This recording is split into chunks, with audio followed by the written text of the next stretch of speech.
Bueno, muy buena presentación para lo que son los conflictos, porque justamente el tema de la conflictividad, que había empezado ya medio a comentar algo, lo encontramos en todos lados.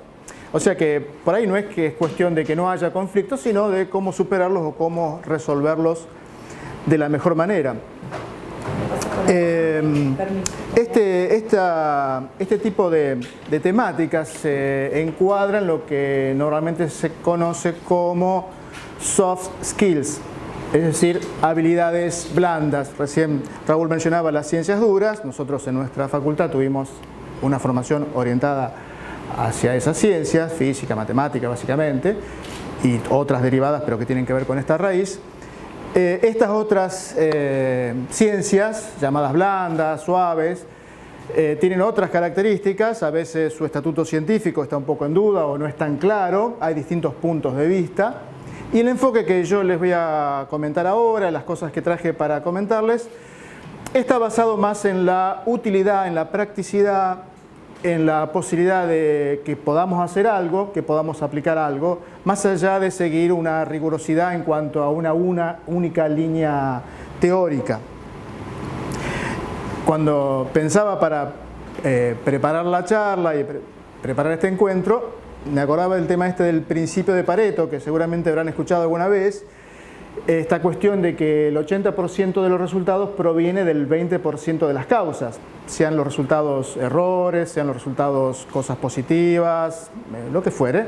Normalmente hay un número limitado de causas que producen los resultados. Se le dice ley, en realidad es como una especie de principio, porque no es rigurosamente una ley, pero en general tiende a cumplirse, ¿no es cierto? Bueno, si pensamos en el tema de la distribución de la riqueza en el mundo, vemos que suele haber una concentración en general, y quizás hasta en su profesión también puedan notar que a lo mejor los clientes, los trabajos provienen predominantemente a lo mejor de algunas fuentes en particular. Eso se suele dar, no es, insisto, una cuestión así rigurosa, es un principio, digamos, a tener en cuenta. Entonces me pensé, bueno, ¿cuáles serían los elementos básicos para tratar este tema y que sean de utilidad, que produzcan los mejores resultados en una charla de un rato, en una tarde?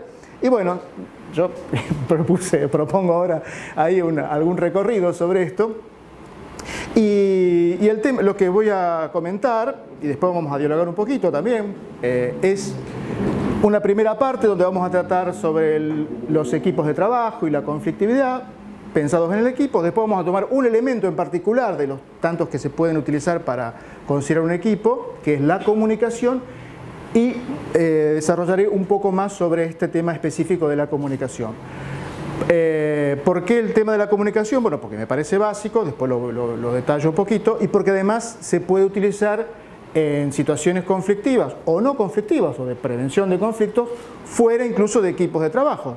Porque con mejorando nuestras habilidades comunicacionales, no solo en el ámbito laboral o en un equipo de trabajo se obtienen mejores resultados, sino a veces en otras situaciones donde no hay un equipo específicamente.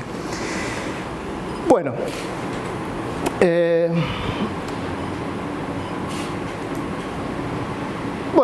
creo que la idea de conflicto, como decía, la tenemos aprendida de alguna forma por nuestra vida diaria. Aparece en distintas situaciones y hay una enorme cantidad de diversas definiciones. En este caso, casi me quedaría con la de la Real Academia Española. Normalmente en cuestiones de conceptos, en especial en este tipo de temas, la definición del diccionario no es la apropiada. Normalmente hay que buscar otras definiciones.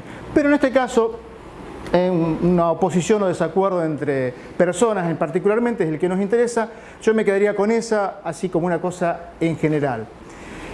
En la otra definición, por ejemplo, ven que se hace una referencia a los intereses, y eso ya es mucho más complejo, porque los intereses que las personas tienen, hay una situación de conflicto porque hay una diferencia de intereses. Bueno, no siempre es así. A veces hay una coincidencia de intereses, pero hay posiciones distintas. O sea, cuestiones más que tienen que ver con otras cosas que, o sea, todos podemos tener un interés en común, que algo mejore o que alguna cosa se haga de la mejor manera.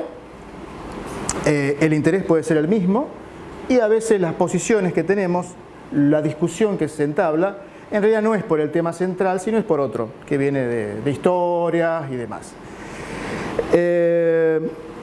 Bueno, y el otro aspecto que quería destacar un poquito antes es el de equipos de trabajo. ¿Quiénes forman parte de equipos de trabajo? Levanten la mano, por favor. Bien, casi todos. Casi todos integran equipos de trabajo.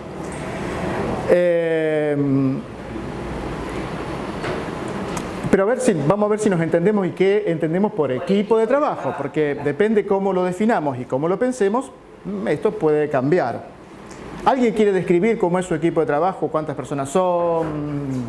No sé, a ver. Bueno, nosotros tenemos un equipo de trabajo que es el directorio del Colegio de Mensura, que está conformado por 12 personas. Ajá, perfecto. De las cuales no siempre están las mismas, digamos, pero trabajamos en equipo. Claro. Un equipo de trabajo. Claro, un equipo de trabajo que además tienen roles. En este caso dado por reglamentos y demás. Se conocen bien, se reúnen con cierta regularidad. Una vez cada 15 días. Tenemos fines comunes. Tienen fines comunes, exactamente. Es decir que en este caso, esta visión de equipo de trabajo coincide con la definición de grupo que yo puse ahí arriba. ¿La alcanzan a leer todos? Si no la leo. O sea, un conjunto restringido de personas que ligadas por constantes de espacio-temporales, se cumple.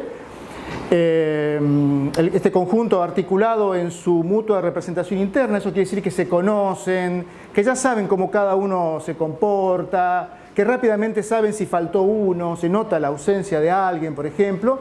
Se proponen en forma implícita o explícita una tarea, en este caso la misión del colegio es la tarea principal, que esa es su finalidad. Después se refiere a adjudicación de roles, eso lo dejo de lado en este caso.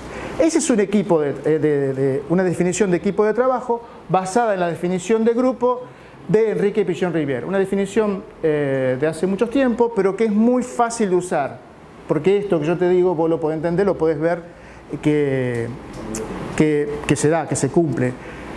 ¿Otras personas tienen equipos similares a este? ¿Se encuentran más o menos periódicamente? Bueno, yo trabajo en una comuna, en profesión, cuando hay que ir a distintos profesionales, hay aportes en un equipo de trabajo, un poquito a veces uno está, a veces el otro no, pero hay aportes desde el punto de vista de la agrimensura, desde el punto de vista de la construcción, ingeniería civil, arquitectos fundamentalmente, abogados, y algo también vinculado a la parte económica.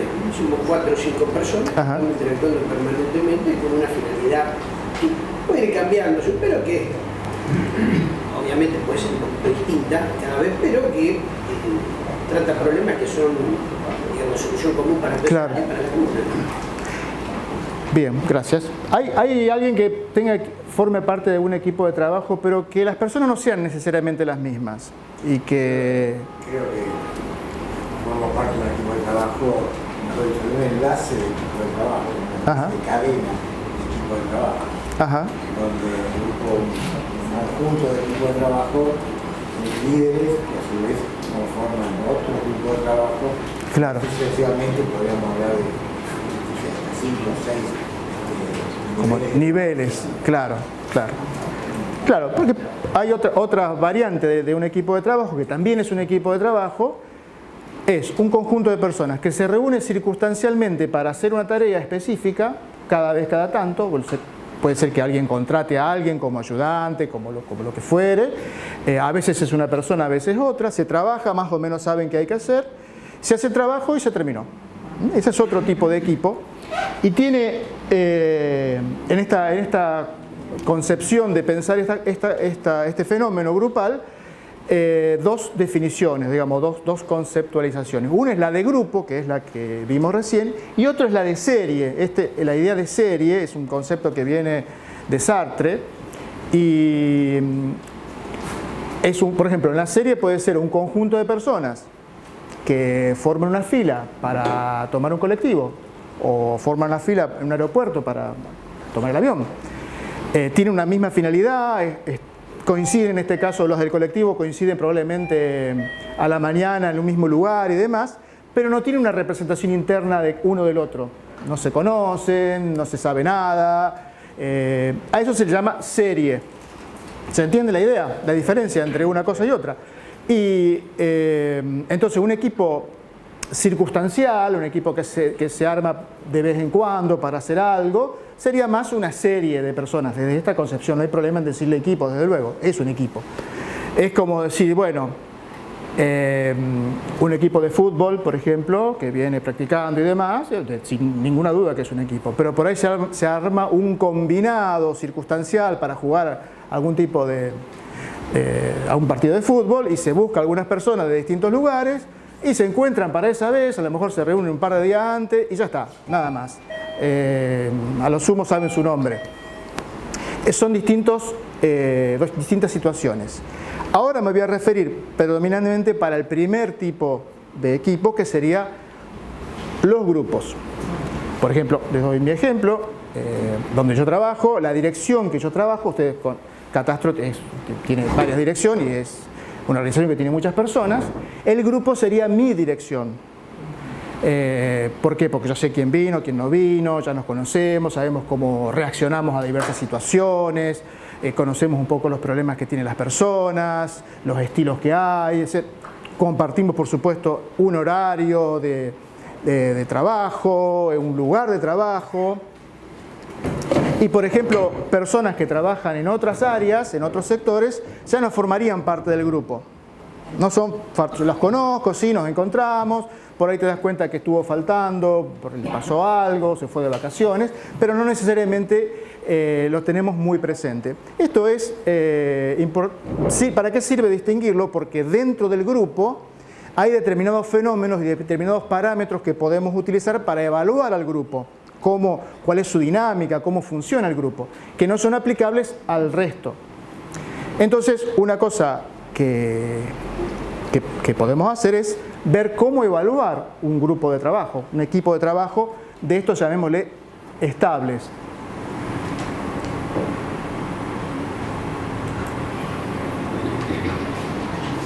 Bueno, y hay un conjunto de parámetros que se los llama vectores.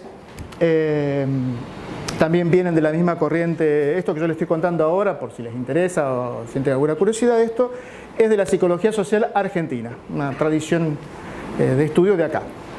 Y hay varios parámetros que se los leo y los analizamos un poco. Uno es la afiliación y pertenencia. La afiliación y pertenencia, que son dos palabras similares o relacionadas entre sí, pero que no son exactamente iguales, se refiere al grado de compromiso, por así decirlo, que tienen las personas con el grupo y con la tarea. Porque recuerden que en la definición del grupo la tarea es muy importante. O sea, nos reunimos para algo. Por ejemplo, nosotros acá estamos reunidos para algo que es, bueno, para aprender este tipo de temas. No somos un grupo, porque no nos conocemos bien todos, tenemos una idea, pero bueno, no venimos siempre, es algo circunstancial. En un equipo de trabajo estable, bueno, también hay una tarea, normalmente está dada por la misión de ese grupo, hacer un trabajo específico, desarrollar la actividad de una institución, lo que fuere. Entonces, ver cómo se comportan los integrantes del grupo con relación a la tarea y al grupo en sí es un factor importante. Uno de esos factores es esta cuestión, la afiliación y la pertenencia. La afiliación es el grado de pertenencia, si me permiten que use la palabra, de vinculación, diría, más lábil, el menos fuerte y el básico, digamos. Por ejemplo, yo puedo ser socio de un club, ya está, ya tengo una afiliación, puedo ser socio de la biblioteca de mi barrio, pero puede que no vaya nunca. Entonces, tengo una afiliación, bueno, pago la cuota, sí, le pago la cuota, pero no tengo un compromiso fuerte, no participo, por diversas. Estoy haciendo una descripción, no hago una crítica, porque en la vida tenemos compromiso con algunas cosas, menos con otras. Es una descripción. Entonces, en este caso, es una afiliación, nada más, es lo básico, el punto de partida. Entonces, dentro de un equipo de trabajo, si se trabaja en una institución, bueno, puede haber una nómina de personas que figuran como formando parte. Bueno, esa es la afiliación básica. La pertenencia implica un compromiso mucho más fuerte con el grupo y con la tarea. O sea, el grupo tiene un nivel de pertenencia grande si vos ves que la mayoría de sus integrantes participan activamente en la tarea. Bueno, faltan poco, vienen, se involucran, preguntan, en fin, hay un compromiso más fuerte. El grado de pertenencia se observa por la negativa, por ejemplo, cuando haces una reunión y querés hablar de un tema, y por ahí hay uno que se queda por allá, no se arrima mucho, no tienen, no sé, esos son signos de que, por ejemplo, en este caso, en esta persona, su nivel de pertenencia en este momento es bajo, puede cambiar, pero por diversos motivos, cuestiones personales, cuestiones del grupo mismo, problemas de comunicación, también puede ser que, bueno, que no haya un nivel de... Puede ser que la mayoría tenga ese tipo de actitud, cuesta trabajo reunirlos, bueno, sí, suspendemos la reunión y la pasamos por la otra. Bueno, son problemas de pertenencia sí, básicamente de pertenencia. El otro factor que lo puse en negrita porque es el que vamos a desarrollar más adelante es el de la comunicación. Un aspecto importante es cómo es la comunicación dentro de nuestro equipo de trabajo. Es decir, es fluida, la información circula o predominan los rumores. Cuando falta información, se generan rumores. Hay rumores, suspicacia, luego se dicen cosas. Bueno, cómo es fluida, la gente se expresa abiertamente o no. Las reuniones, por ejemplo, bueno, cuando se dan reuniones de trabajo, la gente se escucha o se interrumpe, las conversaciones son a la defensiva, a veces la gente dice algo corregido o no. Bueno, ese es otro parámetro muy importante, es el que después voy a dar algunos elementos básicos que pueden ayudar a mejorar alguna cosa, porque es más fácil y es el primero, digamos, si hay un problema con la afiliación, con la pertenencia, es decir, que no está viniendo, que la persona no se integra, lo primero que hay que plantearse es una cuestión de comunicación, para que, digamos, las cosas queden claras, por así decirlo, para que lo que se tiene que decir circule, en fin. Bueno, el otro aspecto es la cooperación. La cooperación, un poco una idea intuitiva básica, es ver si hay una actitud de trabajo colaborativo en el equipo. Pero la cooperación no es solo una cuestión de mostrarse, una simple cuestión de actitud, sino a veces de coordinación. Y aquí quizás la referencia o la analogía con un equipo de fútbol o de cualquier deporte puede ser importante, en el sentido de que la cooperación está en cómo se arma, cómo se distribuyen los jugadores, cómo yo me ubico en un determinado lugar porque por ahí puede venir el juego y demás. Entonces este es otro aspecto fácil de ver y te dice, bueno, en su equipo de trabajo, vos ves una actitud cooperativa o no la ves. A veces sí, a veces no. Es otro parámetro. También bastante fácil de observar. Son estos parámetros, los primeros se observan porque son cosas de la conducta, es lo que la gente hace. Bueno, lo otro más difícil de observar es el aprendizaje. Cuando uno hace cosas en el trabajo, aprende cosas. Cualquier trabajo, aprende del trabajo específico, aprende también de la misma actividad y relación con las otras personas. Hay una transformación, el trabajo te transforma. Te transforma en particular si es un trabajo que vos le incorporás algún tipo de aprendizaje de eso.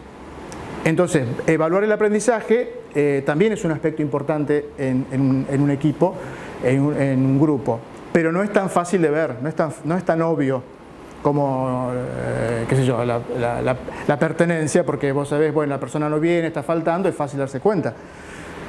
Estos son cuestiones que enmarcan la situación de conflicto. O sea, cuando hay una situación conflictiva y se viene dando y hay un malestar, una forma es preguntarse y ver tildar estos aspectos, que son sencillos de evaluar, digamos, pero no es una cosa muy compleja.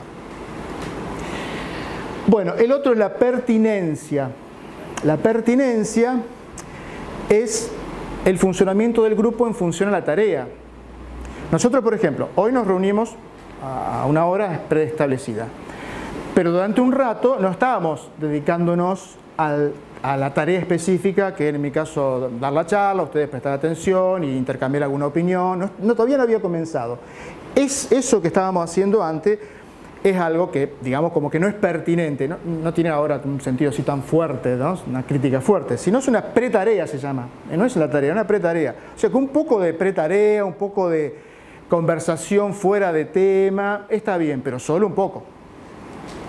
Cuando vos ves que en una situación de trabajo se está siempre saliendo de tema, o de estudio, ni hablar, cuando nos reuníamos para estudiar, muchas veces nos íbamos de tema, ¿viste? Hacíamos cualquier cosa, hablar de otra cosa, claro, hace un montón de cosas que te sacan del tema.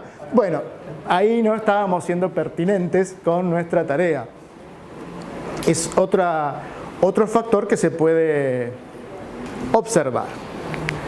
Bueno, y la otra que también es más difícil de ver, se llama tele.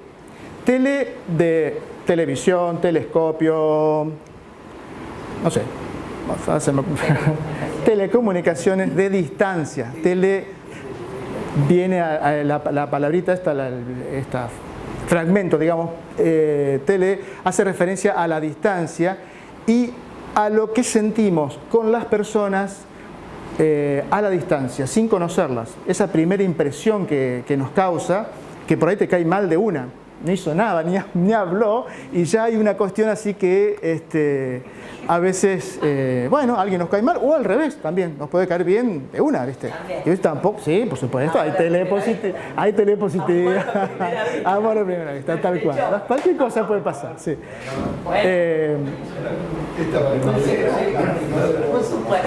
Claro. Es impertinente eso. Bueno, entonces, en definitiva, este es otro factor que suele pasar muy, a veces se nota fácilmente cuando ingresa un nuevo integrante. Entonces, cuando ingresa un nuevo integrante, algunos tienen una actitud así, bueno, recién bien, otro más o menos, qué sé yo. A veces pasa que esta persona, si supongamos que tenemos una actitud no muy positiva, en algún punto nos recuerda a alguien, a veces a algún familiar, en forma indirecta, puede ser algún familiar cercano que hayamos amado y querido mucho, pero también hay situaciones conflictivas que también hay. Entonces, dispara algo de eso dentro de nosotros y no es evidente ni tampoco es consciente para la persona que lo está sintiendo. Bueno, estos son algunos elementos para evaluar un grupo que yo considero relativamente sencillos, en especial algunos de ellos, y para preguntarse, bueno, la cosa no funciona, no está funcionando bien, bueno, a ver qué pasa con estas cuestiones. Entonces, al final de todo, yo le voy a dejar mis datos de email, si alguno quiere más información sobre cualquiera de estas cosas, me manda un mensaje y yo les mando específicamente info de lo que quieran. Bueno, este otro aspecto, esto que vamos a ver ahora, voy a volver a aprovechar el ejemplo que vos mencionabas, es este grupo de trabajo, este equipo de trabajo, ¿dónde está inserto? Y cómo nosotros, cada uno de los integrantes del equipo, cómo está en relación a ese equipo. Entonces, este gráfico, que se lo conoce como teoría de los ámbitos de influencia, representa, donde dice este círculo individual, sería una persona, un individuo, nos representa a nosotros mismos, a cada uno, cada integrante de un equipo sería uno de estos individuos que tiene una historia, tiene una genética, le pasaron cosas en la vida, positivas, negativas, en fin, cada uno con su bagaje de vida, digamos. Ese es el individual. Está incluido en otro, que es el grupal, que es donde nosotros estamos poniendo ahora el foco. Cada uno de nosotros probablemente pertenezcamos a más de un grupo. Por ejemplo, algunos pueden pertenecer, por supuesto, a un grupo de trabajo, pero otros a su vez pueden pertenecer a un grupo familiar, pueden pertenecer a un grupo que tiene finalidades recreativas o lo que fuere, religiosa, de estudio de cualquier tipo. O sea, uno podría hacer como esto mismo un abanico de inclusiones. Lo que ocurre en el grupo influye sobre el individuo. La influencia más grande se da desde lo más exterior hacia lo interior, en principio. Hay un ida y vuelta, pero en principio es así. O sea, el grupo influye sobre el individuo. En especial si el grupo ya está armado, quien se incorpora al equipo, de alguna manera, la mayoría de las veces, o frecuentemente diría, se adapta a esta cuestión de cómo hay que comportarse. A su vez, el grupo está dentro de, por ejemplo, un nivel institucional. El caso el caso que vos mencionabas, del directorio, es totalmente así. Y nosotros mismos acá, sin ser un grupo en el sentido de la definición que vimos al principio, esta actividad se está dando dentro de un marco institucional. Hay una institución. Entonces, sobre eso hay toda una historia y todo un montón de cosas que nos influencian y que están en nosotros desde el lado de la institución. Yo trabajo en Catastro, también mi grupo de trabajo está dentro de la institución. Lo que pasa en la institución, la cultura de la institución influye en el grupo, influye en el individuo. Eso también está, esto es un tema que me parece importante visualizarlo, porque a veces los conflictos están determinados por cuestiones que van más allá del grupo, que son cuestiones institucionales. Que son cuestiones que, bueno, que la cosa viene así, hay un cambio, por ejemplo, el cambio genera, preocupación y demás. Bueno, es una decisión que viene de la institución y se generan a veces situaciones conflictivas. A veces no quiere decir que no tenga que haber cambio ni que que la institución no influya. Digamos, no es que no puede influir, de un modo u otro va a influir, pero sí se debe ser consciente de eso, de lo que se transmite o de la influencia que se ejerce. A su vez, la institución está dentro de un ámbito más grande que sería el comunitario. Comunitario podríamos decir, acá podríamos pensar, bueno, estamos en la institución, todos formamos parte, somos una comunidad, la comunidad de los profesionales de la agrimensura, por ejemplo. Es una forma de verlo, se puede ver de otra manera, la comunidad de quienes viven en esta zona, en fin. Y todo esto está dentro de la sociedad globalizada. En los tiempos que originalmente se armó este cuadro, lo de la sociedad globalizada no estaba, pero ahora es algo fuerte porque hay un montonazo de cosas culturales, económicas y demás que nos atraviesan a todos, nos guste, no nos guste, bueno, en fin, es algo con lo que tenemos. Y las instituciones están afectadas e influenciadas por eso. Entonces,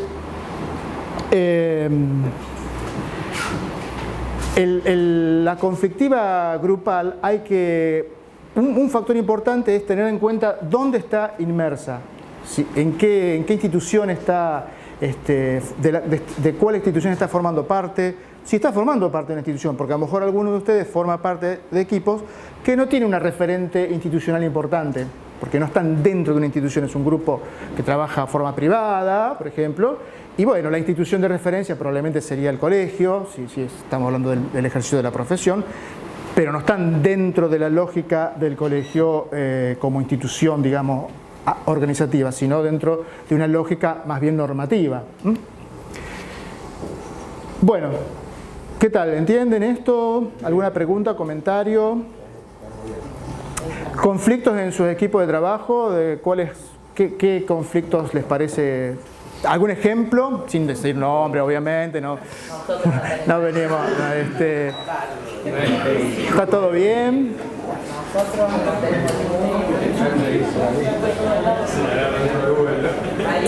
No sé, ¿sienten que algo no funciona del todo bien? ¿Alguna cosa que quisieran mejorar? Está todo bien. Bueno.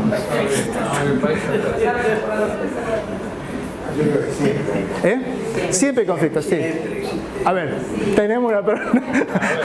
A ver, Zulma, dale.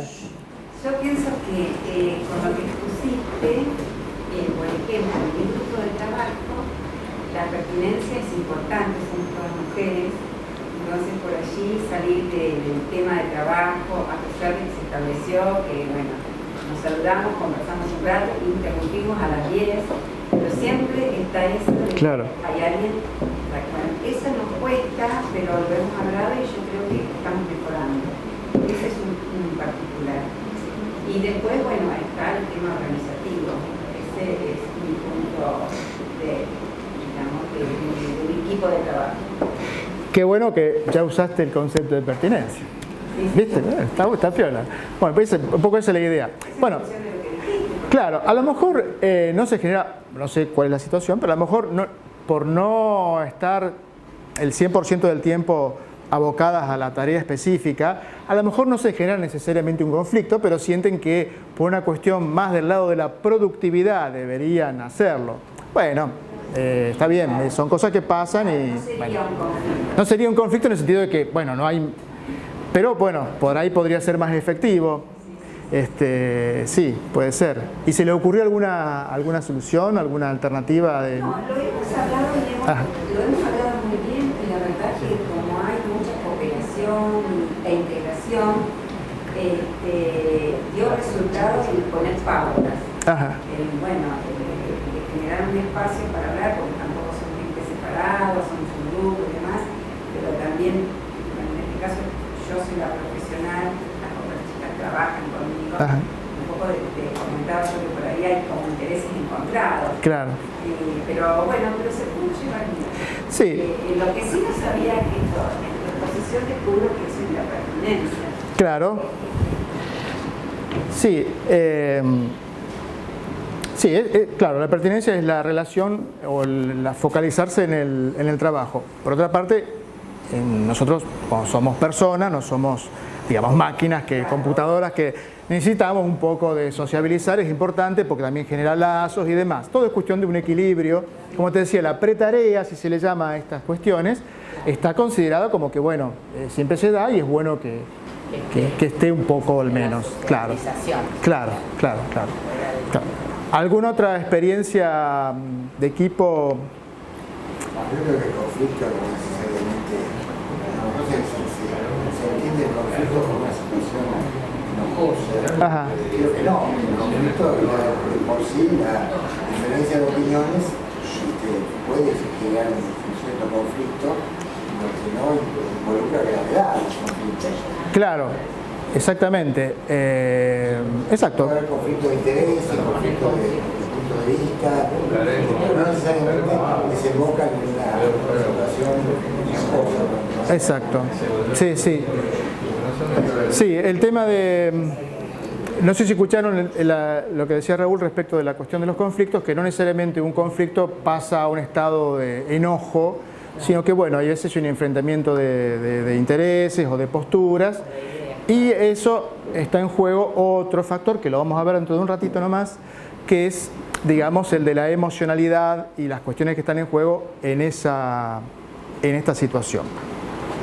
Bueno, avancemos un poco más.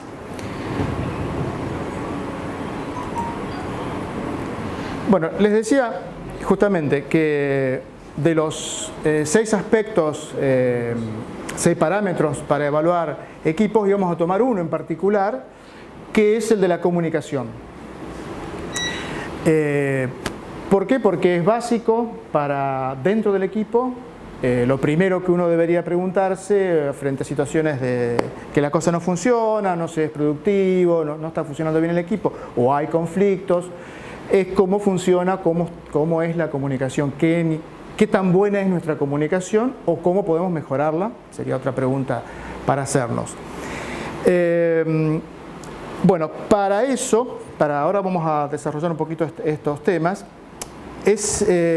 primero, veo que cosas que ustedes no hacen, pero yo igual me los voy a alertar, que con lo que primero que tenemos que trabajar es con nosotros mismos, ¿no? Porque sería bastante fácil, por así decirlo, ciertamente cómodo, considerar que los problemas ocurren por culpa de otros. poco creemos que es así. Pero siempre la culpa es de otro. Porque sucede que nosotros somos otros para nosotros.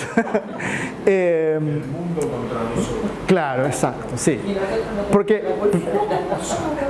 es mejor ver las cosas en términos de relación o de vinculación y no verlas en forma individual, puntualmente.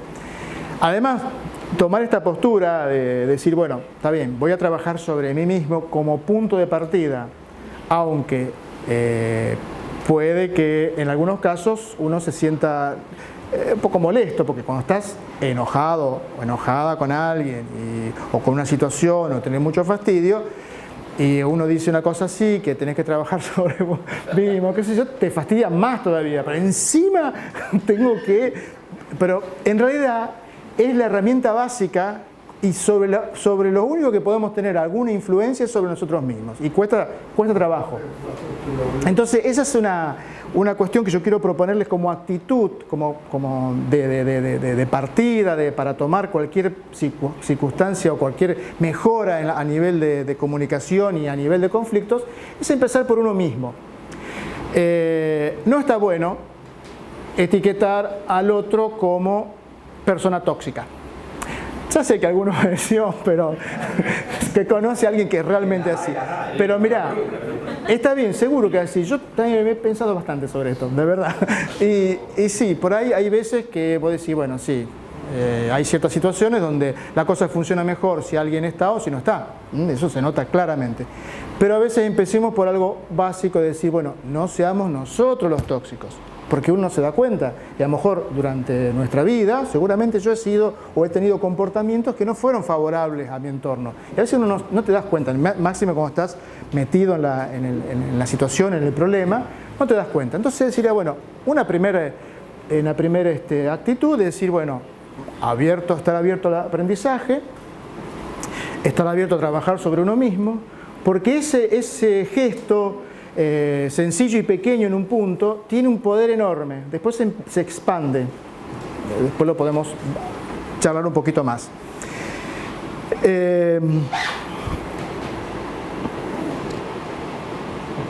Bueno, entonces sigamos entonces con estas dos cuestionamientos, dos preguntas que están formuladas ahí. ¿Somos seres racionales? ¿Somos seres emocionales? ¿Qué tanto de uno y de otro hay? ¿Qué les parece?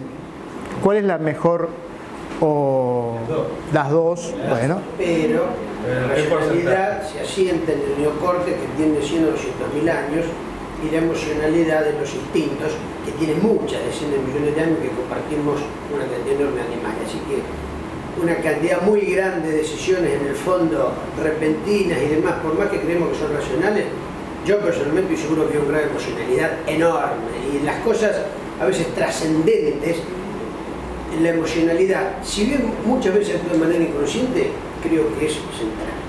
Creo que supone muchísimo más de lo que suponemos en la racionalidad. Personalmente. Sí, está bien. Bueno, ¿qué les parece? No tengan miedo, opinen libremente, no pasa nada. Lo repetitivo es más racional. Lo repetitivo es más racional para hacerlo. Porque vos haces algo repetitivo, es mucho más fácil de hacerlo de esa manera.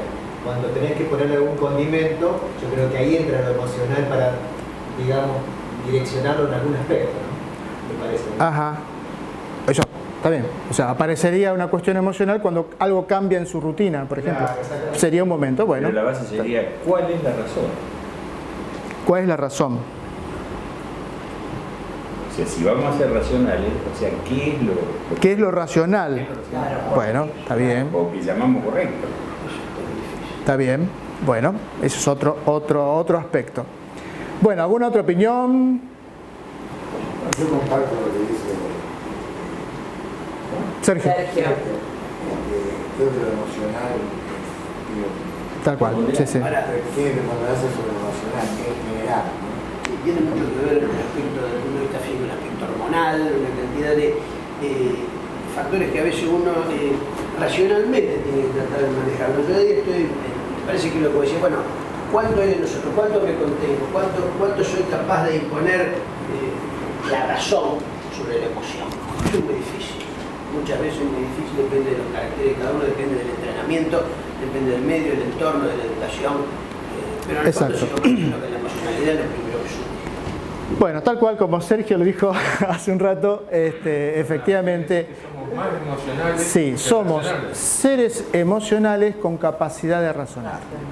Después podemos discutir en una dada situación qué es lo razonable, como decías vos. Decimos, pero si la discusión fuese en ese nivel, bueno, sería todo una discusión entre filósofos, por así decirlo, que calmadamente plantean una cuestión de cómo se entiende algo, cuál es el sentido de la vida.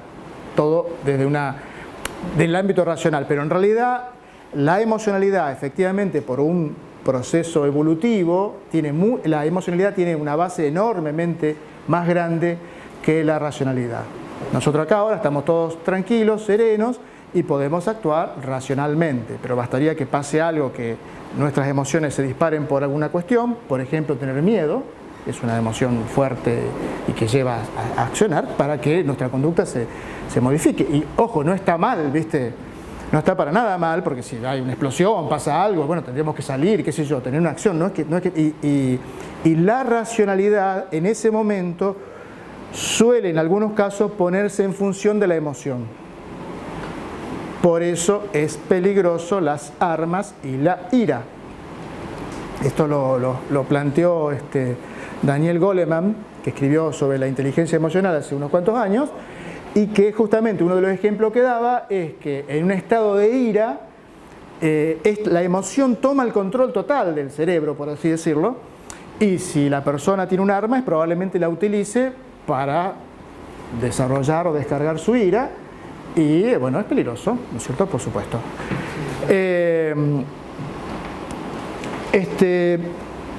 Sí. Ariel, te quería preguntar, en estos momentos digamos que hay un poco de inestabilidad general, yo creo que la parte emocional es mucho más evidente en este momento que la parte racional. Como que se nota mucho más. ¿Lo decís socialmente? Sí. Ahí puede ser, sí. Digamos, cuando no hay una estabilidad en general, a nivel laboral, a nivel país, yo creo que la parte emocional creo que toma un plano mucho más determinante que lo racional, me parece a mí. Claro, sí, probablemente. Cuando las situaciones externas se perciben como, por ejemplo, amenazantes, nuestros razonamientos se acomodan a la emoción. Entonces, si yo siento que el mundo es peligroso, mi razonamiento va a funcionar en protegerme de eso. ¿Cómo puedo hacer? ¿Cómo me trato de achicar, contraerme?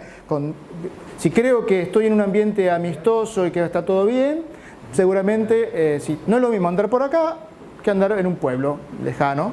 Yo voy a Galvez, estoy distraído, distendido. Por ejemplo, cuando dice la relación a lo de la emocionalidad, creo que se vincula mucho más aspectos básicos del ser animal, o sea, cómo reaccionan, un poco recién comentabas, el temor, el miedo, sí, la agresión, la reproducción sexual, es decir, todo lo que son cuestiones realmente centrales, básicas para la vida, ante una situación extrema. Bueno, vos lo sabés, ¿no? ¿Qué hace la persona o el animal? ¿Se escapa, se somete o lo enfrenta? Lucha, son los tres. Le aconsejo que vea Mi tío de América, una película magnífica ya vieja donde esos tres planteos están hechos de manera magnífica. Eso tiene que ver con reacciones básicas, instintivas, realmente vinculadas emocionales, que tiene que ver con la supervivencia. Eso claro, está tan hondamente enraizado, me parece a mí, ¿no? Sí, tal cual. O sea, tener saber esto, tener presente esto, que nosotros y nuestros interlocutores somos seres emocionales, básicamente, pero que tenemos la capacidad para razonar, tener esto presente es muy importante. Sentir la emoción, lo que estamos sintiendo, en el momento en que estamos en una conversación, en un conflicto, si podemos sentirlo, a veces si es muy intenso, no tenemos tiempo a reflexionar, pero muchas otras veces hay tiempo. En las reuniones, yo tomo como ejemplo muchas veces las reuniones de trabajo. En las reuniones de trabajo podés tomarte un ratito de tiempo para percibir qué estás sintiendo. La pregunta sería, ¿qué siento? ¿Podés sentir miedo? No hay que tener miedo de reconocer que a veces podés tener miedo.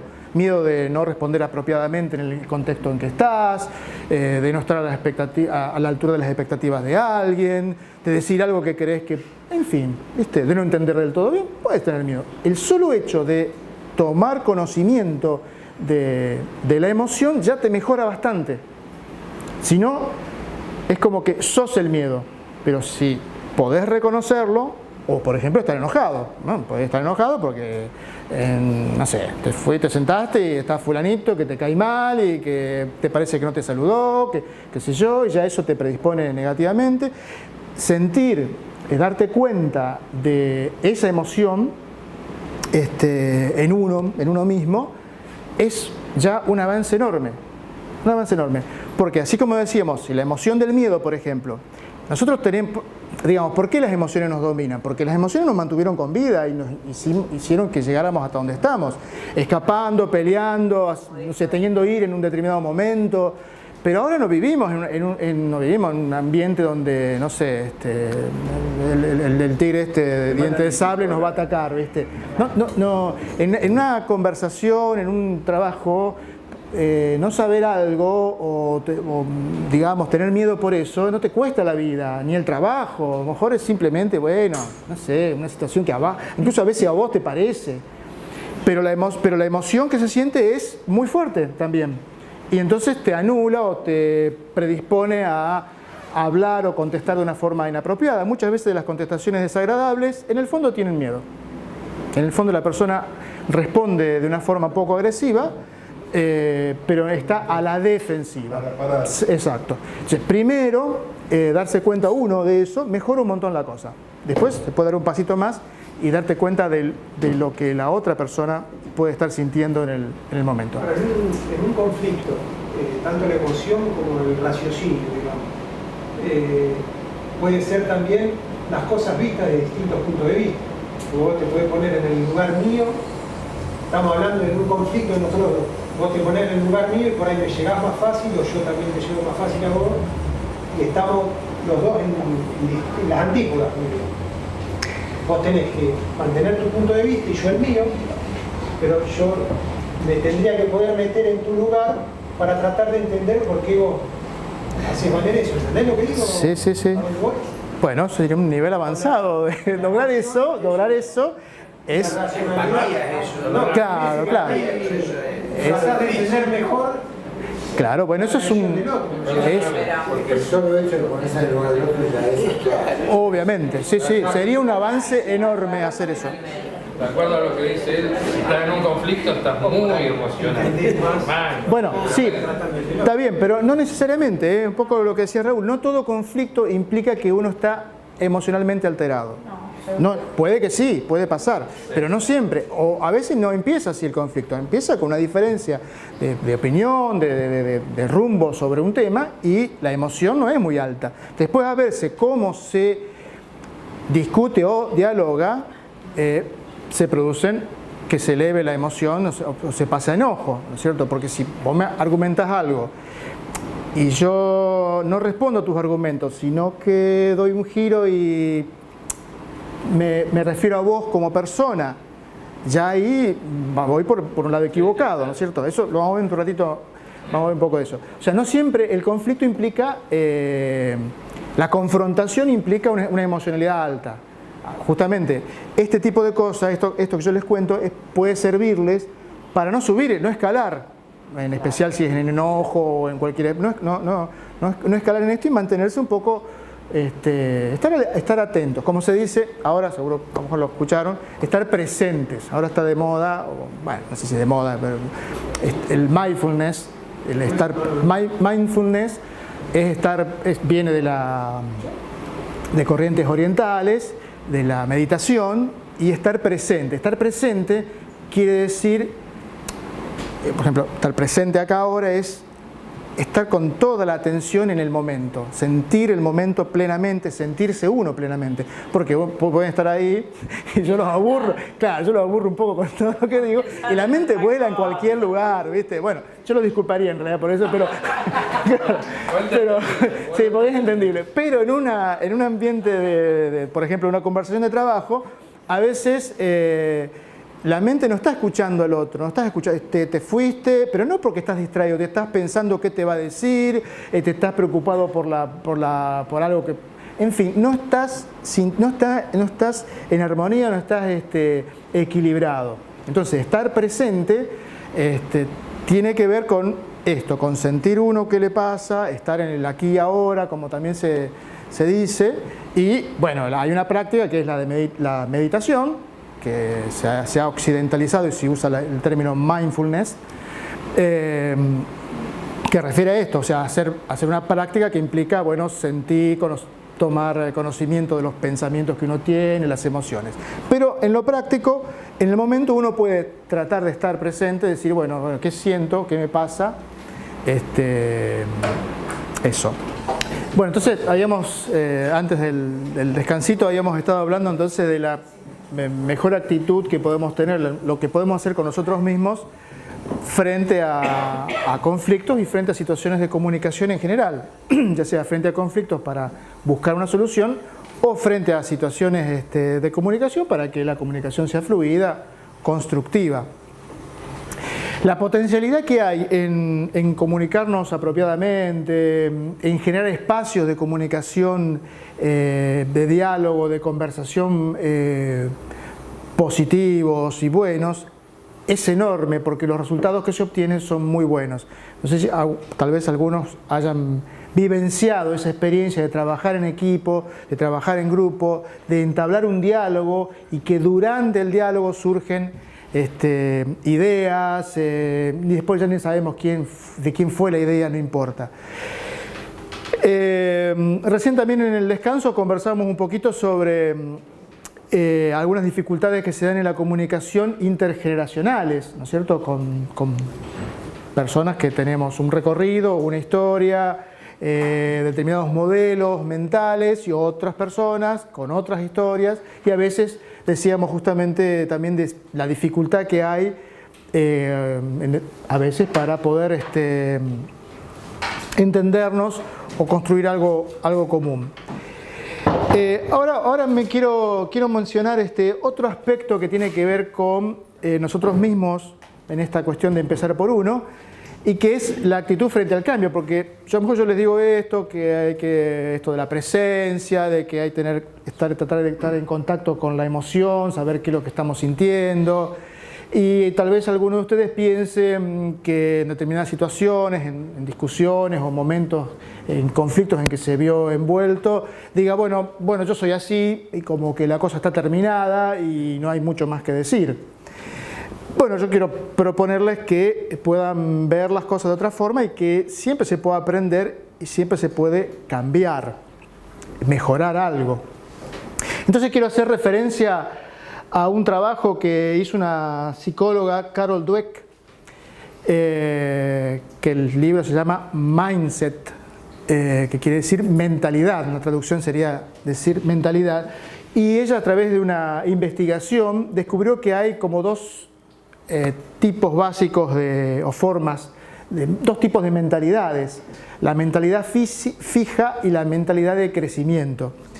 La mentalidad fija es un conjunto de creencias o de ideas aprendidas que nos dicen más o menos que, bueno, uno logró cierto nivel de aprendizaje o cierta capacidad, cierto aprendizaje en determinado momento de la vida, hasta ahí llegó y después, bueno, queda como fijado en eso.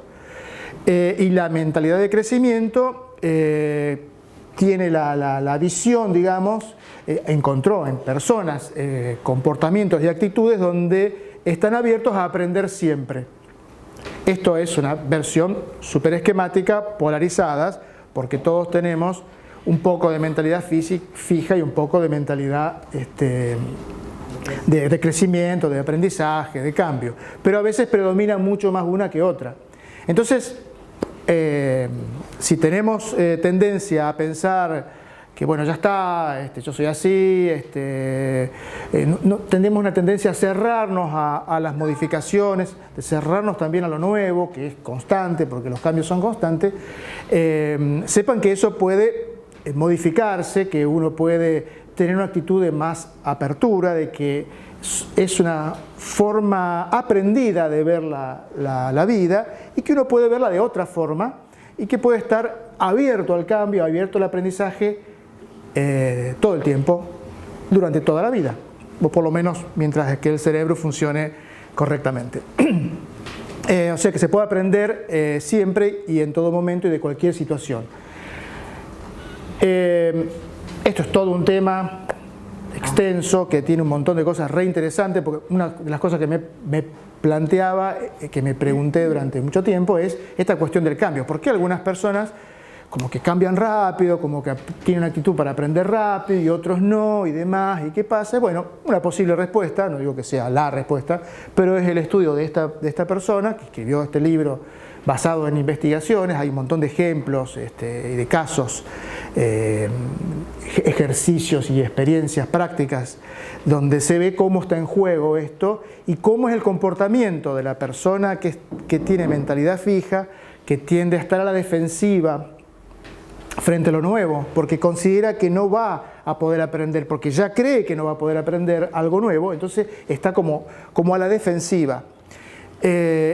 Y tolera poco el error, y si se equivoca lo ve como una cosa muy grave. Entonces trata de evitar el error y trata de evitar lo nuevo, porque justamente cuando tenemos que aprender algo, lógicamente nos equivocamos. Es la forma de aprendizaje, ¿no? Siempre hay un error y así después ajustamos, es como tirar un dardo, ¿no es cierto?, al blanco y hay un error. Bueno, trato de afinar la puntería, sería eso, ¿no es cierto? Bueno, ya esto es una simple mención que quiero hacerles. También una cuestión actitudinal frente a la posibilidad de cambiar y mejorar la comunicación con otras personas. Veamos entonces ahora esta otra, que vamos a ver cómo se ve, si se ve clarito o se ve muy chiquito. Bueno, les cuento, no importa. Bueno, hay en esta imagen hay tres tipos de comunicación. También está esquematizado esto, pero más o menos podemos decir que hay tres formas. La asertiva, que es la deseable, otra que es una comunicación predominantemente agresiva, y la de abajo dice pasivo-agresivo. La comunicación agresiva es la que encontramos cuando la persona se presenta como imponiendo un punto de vista, tiende a juzgar al otro, no al argumento, lo que yo decía un poco hoy, el ejemplo de cómo algo puede agravarse cuando frente a una opinión, una afirmación de alguien, no se cuestiona la afirmación o la lógica de la afirmación, sino se cuestiona a quién lo dice. Cuando vos deslizás ya una crítica en ese sentido, la otra persona no lo va a recibir bien y va a empezar a generar una actitud de hostilidad y demás. Como dice ahí, bueno, va a pelear, va un poco así, ¿viste? Es también la idea de cómo se logran las cosas, porque también esto responde a una idea, una creencia de cómo yo logro que mi idea prospere, que mi proyecto llegue a cómo obtengo algo, y a lo mejor pienso que la mejor manera es plantearlo de esa forma. Voy, me pongo firme y le digo, no digo que alguna vez no haya que hacer así, digamos, pero hay como un estilo de aplicar esto en casi muchas veces, ¿no es cierto? Etiquetar al otro, como ahí dice, ponerle apodos, todo eso reduce, cierra la posibilidad de que haya diálogo, que haya comunicación. Es como que se dice, le lee la mente al otro, lo que pasa que vos pensás tal cosa y no se sabe qué piensa la otra persona. Entonces el que escucha eso lo recibe como una agresión muy fuerte y tiene que empezar a defenderse de que en realidad no piensa eso. En fin, todo eso no es algo que nos ayude en lo más mínimo, sino que bueno, dificulta bastante la comunicación. Y como dice también abajo de todo, en la primera clasificación, lo más probable es que la otra persona también responda en forma agresiva o responda al ataque. Esa es una muy evidente, una cuestión agresiva. Creo que a todos nos habrá pasado que alguna vez viene alguien y te dice así, todo así como de golpe, ¿viste? Bueno, Después está la de abajo, la del medio es la correcta. La de abajo, que es pasivo-agresivo, que son los casos donde la persona está enojada, pero no reconoce que está enojada, ni lo expresa claramente, no expresa su malestar claramente, pero bueno, hace situaciones de mostrar malestar, victimizarse, poner mala cara, como dice, generarle culpa al otro. También hay cierto sarcasmo en las afirmaciones. También es algo que todos podemos hacer. Digo esto, no sé si lo dije, creo que no lo dije. No es que yo tengo superado todo esto por las dudas, no me pongo en lo más mínimo en un lugar de tenerla clara, en absoluto. Comunicación. Comunicación. Yo estoy comunicando exactamente, pero digo, son cosas que a todos nos puede pasar. Tratemos de ser conscientes, de estar presentes en el momento para por ahí no caer en esto y buscar canales comunicativos mejores. Digo, porque si no, planteado así, a lo mejor alguno se identifica con alguna situación y a todos nos pasa, todos nos empacamos por algo y no queremos ni hablarle al otro. Lo que estamos tratando es de buscar formas, en especial en los ámbitos laborales, donde son ámbitos profesionales, bueno, de que vaya la cosa fluida, que se superen las dificultades.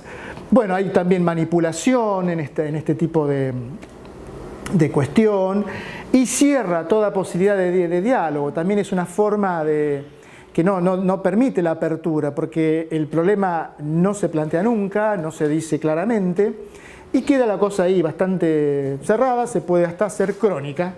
Durante mucho tiempo estamos en esta situación. La forma, entonces, como también dice por ahí, la primera... la posición sería así simulada o asemejada a un padre crítico, como dice, y la de abajo, la del pasivo-agresivo, es una actitud más bien infantil, ¿no? Ahí dice de hacer pucherito, estar ahí empacado con algo. Ariel, ¿puedo hacer una pregunta? Sí, cómo no. ¿Una misma persona puede tener una actitud u otra según Sí, puede ser, exactamente, según el interlocutor, porque también nos comportamos de una forma u otra según los vínculos que tenemos. La parte emocional, cómo recibimos emocionalmente. Claro, la parte emocional y con quienes nos comportamos de una manera y nos comportamos de otra. Totalmente, muy interesante la pregunta porque con cómo nos relacionamos de una manera con unos y otra manera con otros y utilizamos diversas estrategias. La forma de comunicación deseada o esperable es la asertiva, que es una comunicación asertiva, una comunicación que respeta al otro y se respeta a sí mismo. Porque a veces, por alguna cuestión, pensamos que no es así. O me respeto yo o lo respeto al otro. Voy medio a ese tipo de lucha. No, es una forma de comunicar, expresar claramente lo que quiero, lo que necesito. Se brinda información al otro y se dice lo que la persona siente y piensa. Eso está piola, decir lo que se siente y lo que se piensa. También en general y depende del contexto. Pero normalmente, claro, se puede decir, bueno, me pasa esto, siento esto a partir de tal situación, con calma, respetando al otro y respetándose uno mismo en el sentido de no degradándose, en fin, eso. Por ejemplo, empiezan las afirmaciones son de la forma yo pienso, yo siento, yo pienso, yo necesito. Y es la forma ideal y propicia de las relaciones interpersonales. Como ahí dice también, es las expresiones del amor también. Una forma que permite ese nivel de apertura, ese nivel de conexión. Cuando uno actúa de esa forma y logras hacerlo, a veces no es fácil, no es nada fácil hacerlo, porque uno está emocionalmente alterado, porque no se anima a hacerlo, por diversas cuestiones, obtiene un bienestar interior, un bienestar propio. Más allá de que logres o no, porque esto no significa que vas a lograr necesariamente lo que querés. Podés ir, pedir lo que necesitas de la mejor forma y el otro no está obligado a qué asertivo que estuviste, voy a acceder. No funciona así. Pero bueno, por lo menos va a quedar claro y probablemente recibas una respuesta acorde. probablemente porque no tenemos control sobre lo que la otra persona hace. Sobre estas cuestiones de comunicación, y si buscan en la web y ponen ahí comunicación y cómo comunicar eficazmente, toneladas de información, cantidades. Muchas son recetas, digamos, formas técnicas.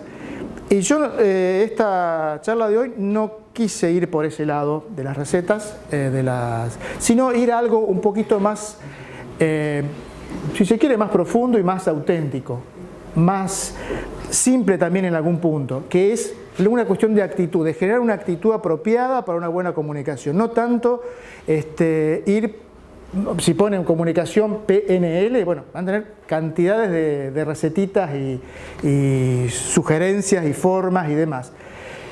Eso surgió en la década del 70 y se hizo muy popular acá en los 90. Y a mí me gusta escuchar y leer sobre estas cosas, y la otra vez estaba escuchando un podcast, lo vengo siguiendo, un podcast de un psicólogo italiano, y esta persona decía justamente de que había también de alguna forma desarrollado también y haber recorrido este camino, de dejar un poco de lado estas cuestiones manipuladoras, digamos, que son la típica del telemarketing. Te llaman por teléfono, ¿viste? Te dicen el nombre un montón de veces porque nos gusta escuchar que nos digan por el nombre y te hacen decir que sí un montón de veces y todas esas cosas. Bueno, esas cosas uno las puede aplicar. Quieren relacionarse con sus clientes de alguna manera especial, pueden utilizar alguna de esas técnicas. Pero me parece mucho más productivo, mucho más sostenible en el tiempo trabajar sobre uno mismo, trabajar humildemente sobre uno mismo para lograr una mejora en algo y que sea duradera en el tiempo. Y no tener que estar, bueno, a ver la postura corporal, como si los ojos miran para un lado y para otro, y toda una serie de cosas que uno puede hacer. No, tratar de llegar al otro con la mejor actitud. Por eso destaco enormemente la actitud frente a las técnicas o a cualquier otra cosa. Si vos querés mejorar la forma en que te comunicás con tu equipo, con una persona en particular, la actitud que tengas, la actitud de la predisposición para la acción que tengas, que presentes, eso te va a ayudar e incluso vas a encontrar la información necesaria desde esa o para esa finalidad, y no tanto, insisto, con esto de saberse alguna triquiñuela, digamos, algún par de cosas. Pero si quieren, busquen, van a encontrar ahí unas cuantas. Algunas son curiosas, interesantes, no digo que no sirvan. Digo que es sostenible en el tiempo cuando uno trabaja sobre uno mismo, trata de modificarse. Bueno, pasaríamos a la penúltima. Ups. Ahí está. Bueno, un poco... hoy te habías adelantado a esta cuestión que es avanzar un poco en qué entenderíamos o cuáles son aspectos positivos y buenos de la comunicación, y justamente esta referencia que yo les traje acá, la diferencia, una forma de diferenciar conceptualmente el diálogo de la discusión, fue escrita por un físico cuántico, David Bohm, que murió en la década del 90. Este físico cuántico, incluso mencionado por Einstein en su momento, escribió un librito sobre el diálogo. El tipo dedicó toda su vida a las partículas y a los estudios, pero escribió un librito muy interesante sobre el diálogo. Parece que su esposa conoció a Krishnamurti, que fue un gurú espiritual, digamos, de otros tiempos, de aquellos tiempos. Y bueno, esto no tiene que ver necesariamente con la cosa oriental, y yo lo conocí, digamos, sí, teóricamente, a través de otro autor, que es Peter Senge, que es quien escribió La Quinta Disciplina y varios libros sobre organizaciones. Y eso a mí me interesó un montón, porque pensaba la organización en la que trabajo y demás. Y este señor, Peter Senge, un consultor de empresas a nivel así de cambio organizacional y todo eso, maneja muchas de estas cuestiones de mapas mentales, el pensamiento sistémico aplicado a las personas, ¿no? Que es un poco la teoría de los sistemas, pero aplicado a las personas, Bueno, el aprendizaje, la visión, bueno, una serie de cuestiones que a mí me reinteresaron porque las veía prácticas. Y los cita a este señor, este físico Bohm, en buena parte de su libro, y entonces plantea el tema del diálogo y la discusión. Entonces dice que el diálogo, que la partícula dia no viene por el lado de dos, sino que significa a través, y logos, palabra, expresión, ¿no? Por un lado. Y por otro lado, discusión viene del latín y tiene que ver con cierta actividad que hacían los romanos. Parece que sacudían ciertas raíces para separarlas, clasificarlas de alguna forma, y tiene que ver un poco con la separación. Entonces, una idea actualizada de esto es que, como por ahí dice, el diálogo es como una especie de curso de agua, un manantial que corre y que los participantes lo ven correr. Ese manantial que corre son las ideas que el diálogo va generando y que todos pueden nutrirse, aportar, y en fin, tiene esta imagen poética. Y que la discusión no tiende a separar. Y esto también tiene que ver con, se puede relacionar con otro enfoque de otro lado, pero que sirve también, que es el tipo de comunicación simétrica o complementaria. La comunicación simétrica, también esto viene creado por esta gente tiene que ver con la teoría sistémica y creado ahí en Palo Alto una corriente psicológica que surgió un poco acompañando a la teoría de sistemas, a la cibernética y demás, por Paul Watzlawick. Entonces, plantea esta cuestión, ¿no? de que hay una comunicación que puede ser simétrica, que acá simétrico no es sinónimo de algo bueno, digamos, porque a veces se toma así, o complementaria. Entonces, el diálogo tendría que ver con lo complementario. Una persona dice una cosa, el otro no es que le devuelve lo mismo, bueno, complementa con otro, con una pregunta, se va enriqueciendo. No hay una necesidad de predominar sobre el otro, sino un objetivo de crear conjuntamente. En cambio, la simétrica no, la simétrica tiende a que cada uno como que retruca, por así decirlo. Y entonces por eso decía que cuando hablábamos de conflicto, a veces la definición de que hay una cuestión de intereses, a veces el interés puede ser, no sé, una comisión, un grupo de trabajo, pueden tener los mismos intereses grupales, pero a veces lo que se quiere es ganar la discusión, ganarle al otro. Y a veces entramos en esa fácilmente, y yo creo que tenemos que hacer el esfuerzo de tomar conciencia cuando estamos en ese tipo de confrontación así competitiva y tratar de corrernos de ese lugar. Porque lo mejor en cuanto a producción de ideas va a pasar justamente por producir algo en forma conjunta. Les decía hace un ratito que yo tuve oportunidades, a lo mejor no fueron muchas, pero oportunidades donde conversás y surgen ideas reinteresantes de la conversación, simplemente de compartir con otro un pensamiento que tenía sobre el trabajo, sobre tal situación y demás. La otra persona, si se siente a gusto, va a hablar libremente, no va a estar a la defensiva, no va a estar pensando si digo esto me van a decir esto, o mejor no le digo, mejor no le gusta. En fin, habla libremente y de ahí surgen buenas cosas, buenas ideas. Bien, ¿alguna pregunta, comentario? No, respecto a eso, ¿hay versión en español sobre? Me parece que sí. Encontré un resumen en la web que se llama así, y el libro no lo tengo, pero ya. Sí, el resumen me pareció re interesante. Si yo te paso el dato después, no hay problema. Bueno, ¿alguna pregunta o comentario? Bueno, estaríamos redondeando entonces la idea. Quería decirles que si tienen interés o necesidad de preguntar o ampliar cualquiera de los temas que haya mencionado u otros que a lo mejor no mencioné pero que consideran afines, pueden pedírmelo por email. Yo acá les dejo mi email, me lo piden, yo tengo un montón de información de un montón de cosas porque soy súper curioso con esto, tengo datos por todos lados y demás. Les puedo pasar lo más ajustado o apropiado a su pregunta. Bueno, muchas gracias.